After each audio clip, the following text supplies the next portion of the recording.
Hi friends, welcome to our channel. Karthika Deepam serial next ఎపిసోడ్లో ఏం జరగబోతోందో ఈ వీడియోలో చూసి తెలుసుకుందాం. అసలైన వారసురాలు దీపే అని అసలు నిజాన్ని చెప్పేసిన దాసు అసలేం జరిగింది అని తెలుసుకోవడానికి ఈ వీడియోని స్కిప్ చేయకుండా ఎండ్ వరకు చూసేయండి. దాసు దీపే అసలు వారసురాలని జరిగిందంతా కార్తీక్తో చెప్తాడు. కార్తీక్ అదంతా విని ఆశ్చర్యపోతాడు.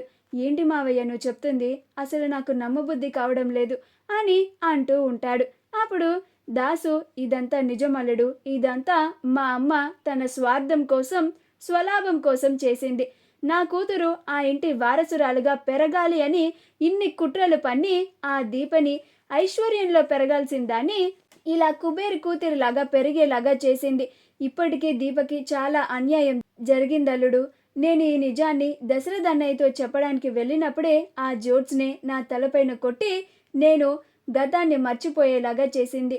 అసలు ఆ జ్యోత్స్న నన్ను కూడా చంపాలని ప్రయత్నించింది అని నిజమంతా చెప్తాడు. అప్పుడు కార్తీక్ అదంతా విని, ఏం మాట్లాడుతున్నావు మావయ్య, ఆ జ్యోత్స్న ఇంతటి దుర్మార్గురాలా? నేనింకా ఆ జ్యోత్స్న ఇలాంటి కుట్రలు పన్నుతుంది అని తెలుసు, కానీ మరీ ఇంతటి నీచానికి దిగజారుతుంది అని నేను కలలో కూడా ఊహించలేదు అని అంటూ ఉంటాడు. అప్పుడు దాసు, అంతేకాదల్లుడు, నాకు తెలిసి దశరథ్ అన్నయ్య మీద కూడా అటాక్ చేయించింది జోట్స్నే అయ్యుంటుంది అని అంటాడు.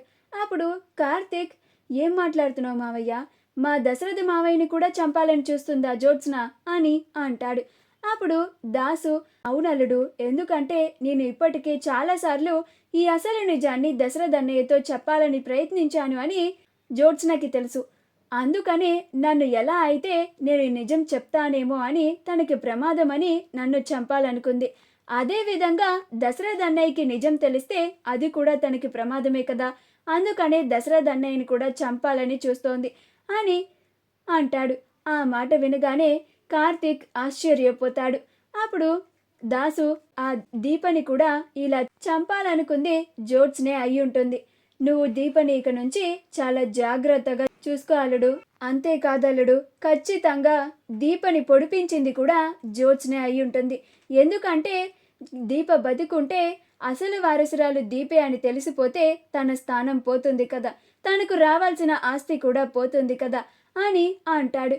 అప్పుడు కార్తీక్, మావయ్య నువ్వు ఇవన్నీ చెప్తూ ఉంటే నమ్మలేకపోతున్నాను. ఇవన్నీ నిజాలా? పారు ఇంత స్వార్థపరురాలా? పారు వల్లే ఇదంతా జరుగుతోందా? పారు వల్లే దీప జీవితం ఇంతలాగా నాశనమైపోయిందా అని అంటాడు. అప్పుడు దాసు, అవును అల్లుడు, మా అమ్మ ఇదంతా జరగడానికి మూలధారి, సూత్రధారి అని అంటాడు. అప్పుడు దాసు, నాకు గతం గుర్తుకు వచ్చేసింది, నేనిప్పుడు బాగానే ఉన్నాను అని. ఏ మాత్రం ఆ జ్యోత్స్నకి మళ్ళీ తెలిసినా కానీ ఆ జ్యోత్స్న మళ్ళీ నా మీద అటాక్ చేయిస్తుంది అల్లుడు, నన్ను మళ్ళీ చంపాలని ప్రయత్నిస్తుంది. ఎందుకంటే నేను ఎక్కడ దశరథ్ అన్నయ్యకి అసలు నిజాన్ని చెప్పేస్తానేమో అని జ్యోత్స్నకి భయం అని అంటాడు.